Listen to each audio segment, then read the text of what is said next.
Amit. I am currently the Advisory CSO at Rapid7, also a startup advisory board member, part of the Silicon Valley CISO Investors. I'm heavily involved in cybersecurity and the community around it, including B-sides and other activities. First job, I'll start with a non-cyber one because I think it is important. I was a bricklayer. I was doing construction in a building, trying to make some money as a kid. To get some money, to get something accomplished, you do need to put in the sweat, whether it's physical or mental. My first kind of cyber job, however, which is probably a little more relevant, it was actually in consulting. It was at a time where I somehow realized that what I've been doing for fun and what I would have been doing anyway as a hobby is something that actually is a job. That's like a legit job that people will pay me good money for. I've learned that, again, if you're not loving what you're doing, there's no way you can be great at it or at least progress at it. And I'm still learning. I've been fortunate to keep learning with every new role that I have. So that first job in consulting, kind of focusing on Linux and Unix security, grew to a 25+ year career in cybersecurity. My approach to zero trust has been rather than trying to find one solution to tick them all off, or kind of find a zero trust in a box, was really to get to the true meaning of zero trust. What does zero trust architecture mean? And really go back to the drawing board and do some homework. And for my organization, have a clear definition of what do we expect, what do I need as the chief security officer from a zero trust architecture in my organization. So it was really breaking down to the basics of what do we expect in each and every area of the IT stack of our operational technology model from a zero trust architecture. And we essentially distilled it to that list of requirements and capabilities, and then started shopping around for products and services and architectures that would fit the maximum number of requirements that we've had. There was at the time, and honestly, I don't think there is now, any one solution that you can kind of take off the shelf and it would just hit all those requirements. So we ended up, again, playing around with the idea of sort of a zero trust architecture Tetris, of trying to find the minimal number of pieces that would cover the most requirements that we've had, that would focus on the area. And again, we can prioritize some of those requirements based on what we deem more risky or more focused for our security program, and find the best combination of different products that would address and provide us the capabilities to achieve a zero trust architecture. So again, that was our approach. That was my approach back at the time. I think it actually fits still to this day, and we're talking 4 years ago. So as much as zero trust products have advanced and you've got a lot more offerings these days, I do think that adopting that approach of identifying what is it truly mean to you in your specific organization, in your specific needs, breaking that down, and then evaluating the different solutions to find what's the best fit. I do think that's still a relevant approach for modern organizations, and will be in the future. Approaching mergers and acquisitions as a CSO, as part of an executive team, first of all, is super fun and challenging because it is part of the company's growth strategy. And as a security function, as the risk function in the company, you are tasked with making sure that that strategy can be executed, which means you're there as a support function. You're there to identify any upcoming risks. You're there to make sure that whatever actions the company is taking they're fully supported, and you can provide coverage, kind of air coverage or a security blanket or whatever you want to call it, or a safety net to those operations. I think there's two main challenges to performing a successful M&A. The first one is obviously due diligence. It's sort of a funny dance that the two companies make, where they try to figure out how, what's under the covers, what's under the hood, so to speak, of one another. From a security perspective, obviously, you're tasked with understanding what, at the end of the day, what is the risk that we're going to assume by acquiring a certain company, because at the end of the day, you're taking on any legal responsibilities for any risks that they bring with them, any prior or existing compromises, any increase in attack surface, any regulatory scrutiny that they bring with them. And that's all part of that due diligence process, where you're trying to uncover as much as possible. And again, to inform the rest of the executive team that's involved in that M&A and have an impact over the process. It can manifest itself in legal means, in legal changes to the agreement that is being struck. It can manifest itself in further negotiations around price, many different aspects. And again, your role there is really to inform and to support that process. And then comes the flip side, which is, all right, we're executing, or we're committed to the acquisition. And at that point, the challenge becomes a little different, because now they're one of us. So there's, first of all, a cultural gap that needs to be kind of bridged. That concept of us and them needs to go away. So whereas a typical CISO would focus on security culture within the company, now you have to adapt and understand that there's a security culture that needs to be extended. Maybe the company that we've acquired already has something in terms of culture and processes. So the question then becomes, how do we take advantage of that? How do we modify it as needed to make sure that we're providing something a little more holistic? And obviously, there's the technical terms of, as I mentioned before, what is the technical debt? What is the security debt or risk that we've acquired here? And how do we address it as quickly as possible and as seamlessly as possible? I think that for me, typically the process has been, we're going to create kind of a phased transition, whereas at the beginning of it, that company still operates pretty much by itself. It's pretty much segmented away from the acquiring company. And as we manage to bring on more visibility and monitoring and control capabilities and apply them to the company that we've acquired, we can kind of open up the floodgates and allow for more interactions.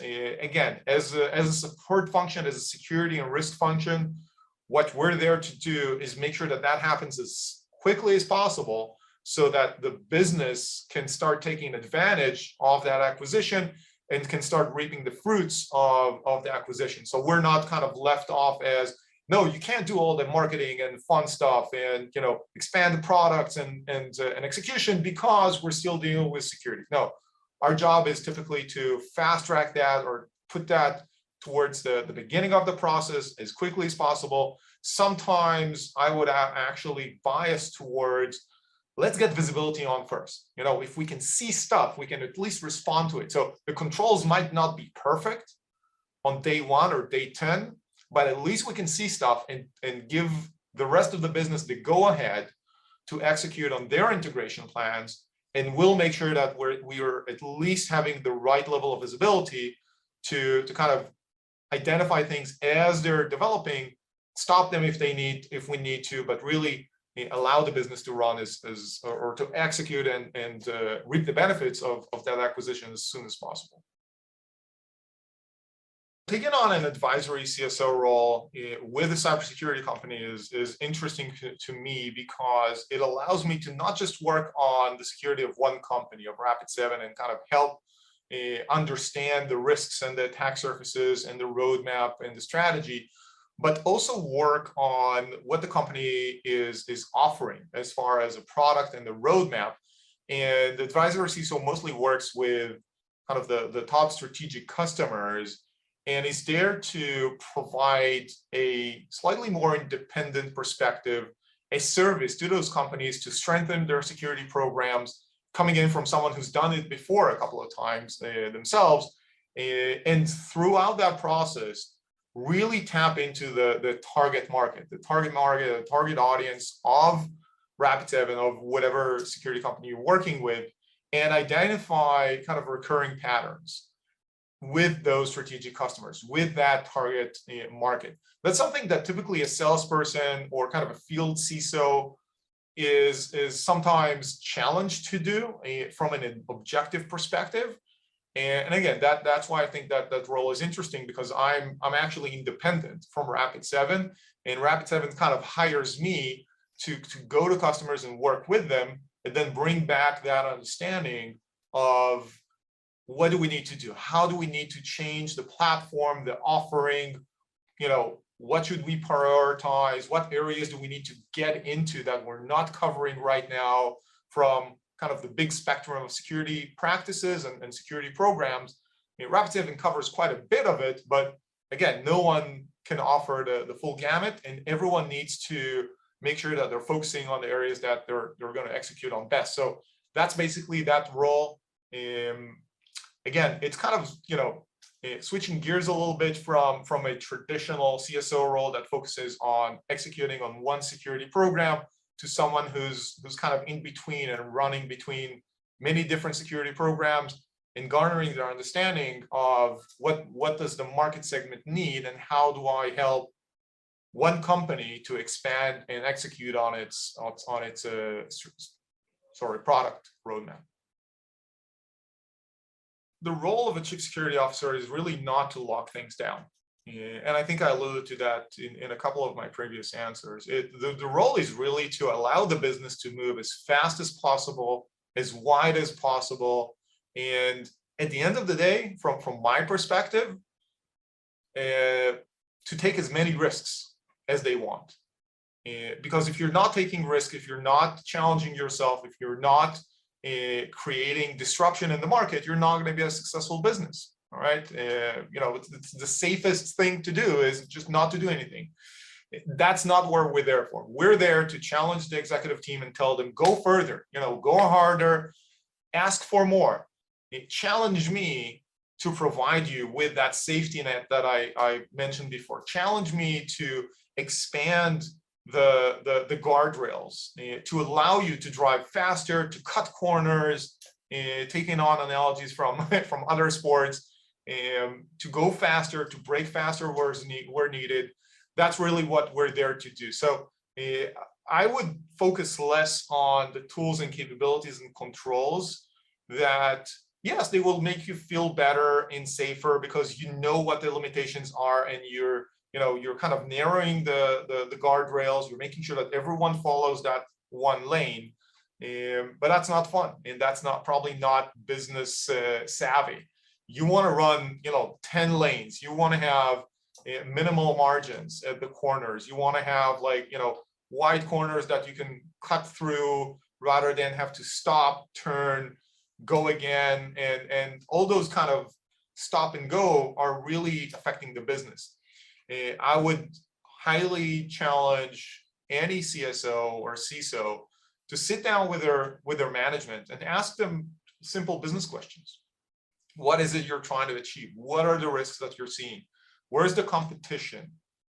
What are our goals?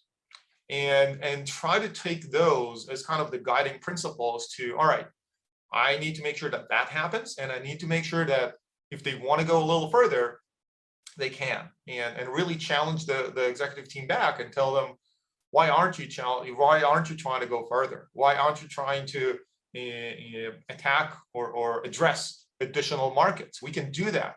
We can allow you to do more aggressive research, to be more aggressive with the market competition. Just ask us and we'll find a way. That's our job. Most painful mistake you can make is probably saying no. That's a no-go for me, and I just said no. Every no is essentially a stop to the business and forces someone to cut, to find other solutions. around the problem. You're there to solve those problems. You're there to say, well, we can do that, but we'll need to, we'll need to enhance monitoring. We'll need to put some encryption around it. We'll need to do some more due diligence on this supplier that you want to use or product that you want to use. Or we'll need to figure out a safe environment for you to use it because it's kind of flaky and it's dangerous and whatever it is. So the answer is, the worst thing you can say is just no. You need to be the partner that comes in and comes up with those crazy solutions. And you know what? Sometimes negotiate around, if you want to do this, it's going to cost you. It's going to cost you either with time, with money, with people, whatever it is. But if you want to do it, I'm not saying no. I'm just saying that in order to, you have to think about the full picture. And at that point, once you figure out that cost, it makes it really easy to compare, all right, what's the benefit for the business? What is the potential upside of that activity? Now that you fully understand what it costs to execute on it, and at that point, it's an easy management decision. If it's less than the upside, go at it. I'll work with you. I'll haggle with you. I'll make sure that the price is kept at that point so that you can actually execute and bring money to the business. If it costs more to execute on something than the yield it's gonna bring back as far as business, I think we need to reevaluate this decision.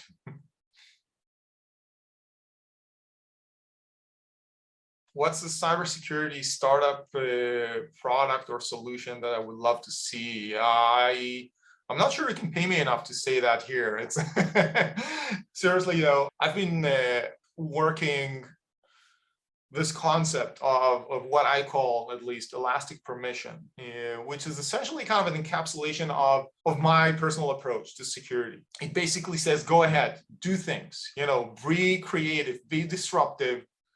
I will find a system that will allow you to still operate in it, but keep you safe. So when you're not doing risky things, where you're not creating friction, I want to make sure that your permissions are shrunk down to the minimal set possible and really reduce that attack surface that you're leaving behind if you're demanding to do so many different things at the same time, because no one really does everything at the same time. So that concept of having a lot of different permissions so I could be creative and execute on things. Yes, it works, but at a single point of time, you're only exercising a small portion of your permission. So having something elastic that kind of morphs with the way that you operate and really protects everything else, everything that you don't need to expose, and reduces the friction from the user so that the user can actually go about doing their creative things and marketing and sales and whatever it is. That's something that I think is really ready for disruption. It's kind of an extension of that zero trust concept of allowing people to do a certain action in a certain time based on the environmental conditions and on what they're trying to do. So it's really expanding that in a continuum across different assets, across different people for the entire company. Another area is probably more holistic, kind of,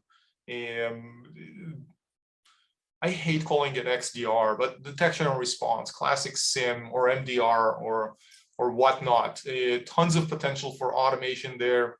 The old school SIM, SOAR, SOC, it doesn't really work. I mean, it's very, very expensive, and it's all based on things that everyone's been doing for over 20 years. So we need to take all of that knowledge, like communal industry knowledge, and pack it in magical UI/ML super cyber box and start delivering on it a little more effectively. Well, I personally think that the CSO or CISO role continues to change, has been changing over the past few years, finally, and will continue to change towards a full executive role. I've been fortunate to have a seat at the table as an executive member to have board reporting capabilities, to have a seat at the table and really engage with the rest of the executive team. Taking on more risk functions is also in the cards for a CSO or a CISO, either by partnering more closely with a CFO, with a COO, with a CRO in certain organizations. But definitely, and again, I'm taking from my own experience being part of an enterprise risk management committee, again, being part of a board reporting function around risk is what's in the cards, I believe, for CISO to fully realize the capability of an executive in that position that has the opportunity to cover both technology as well as operations, a little bit of finance, a little bit of risk, and really use that as a key function as part of the executive team to make sure that companies are being successful, are being aggressive in a thoughtful and calculated manner. And that's what a lot of companies are kind of struggling these days. And you can see that. So, a lot of boards are looking for a board member with cybersecurity expertise because they're lacking that ability to guide the company and tell it, look, you can go further, or you need to step back. You need to think about risks or governance or compliance of different things. So that's where I'm seeing the role keep evolving towards, and hopefully a little faster.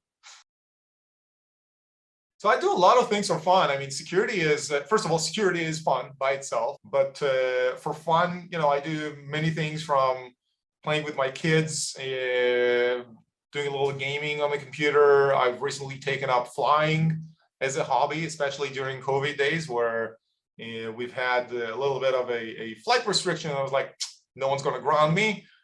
So I picked that up, and that's a fun new hobby. That again kind of put me in the learner seat again, as someone who's been doing one thing or an array of things in a certain field for a long time. Getting back to square one and experiencing that learning curve again is super fun in a whole new different field. So that's definitely a new hobby that I'm focusing on right now.